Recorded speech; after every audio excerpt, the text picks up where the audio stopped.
গতকাল সন্ধ্যায় দাতারামের ঘটনা এবং গত 21 তারিখের যে খুমলুঙ্গের ঘটনা, যে ঘটনায় অনেকগুলো গাড়ি মোটরসাইকেল ভাঙচুর হয়েছে, 2-3 জনের মাথা ফেটেছে। গতকালও এরকম একটা বড়সড় রক্তাক্ত ঘটনা হতে পারত। যাই হোক, পুলিশের সময় মতো উপস্থিত হয়নি।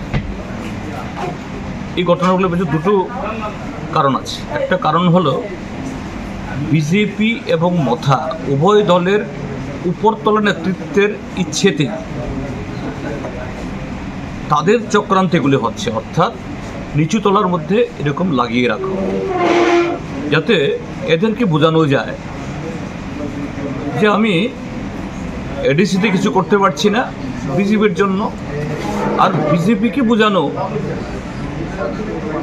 আমরা রাজ্য সরকারে কিছু করতে পারছি না এই মথার জন্য, অথচ এরা একসাথে হবে, এখানেও থাকবে, এখানে কোনো বিরোধ নেই। তো এই হলো একটা রাজনৈতিক দ্বিচারিতা। উভয় দলের নেতৃত্ব তাদের এই নাটকীয় কাণ্ড কারখানা এগুলো চলতে থাকবে এবং আগামী দিন এরকম আরও বহু ঘটনা ঘটবে। নিরীহ মানুষের মাথা ফাটবে, প্রাণ যাবে। মানুষকে এটা বুঝতে হবে এবং বুঝছেও। এই কারণে বিজেপি এখন ওই মিছিলের নামে বিরোধী দলের পার্টি অফিস ভাঙচুর করে। এই যে বিদ্যাসাগরে হলো, ব্লাড ডোনেশন ক্যাম্প করতে দেয় না, স্বাধীনতা দিবসের পতাকা উত্তোলন করতে দেয় না, জাতীয় সঙ্গীত গাইতে দেয় না। এই হলো বিজেপি। অন্যদের তারা দেশদ্রোহী বলে, আর তাদের সমস্ত কার্যকলাপ হলো তার চেয়েও বেশি জঘন্য, অদম। এই হলো বিজেপি। কোথায় নামছে?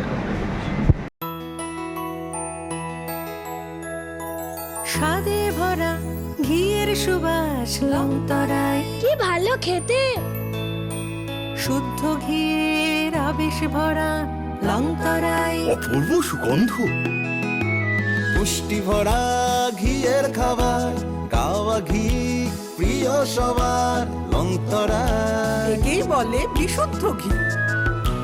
বিশুদ্ধ ঘি নাম মনে রেখো লংতরায়। লংতরাই ঘি রোজ খাবারে তোমাকে চাই। লংতরায়, লংতরায়, লংতরায়।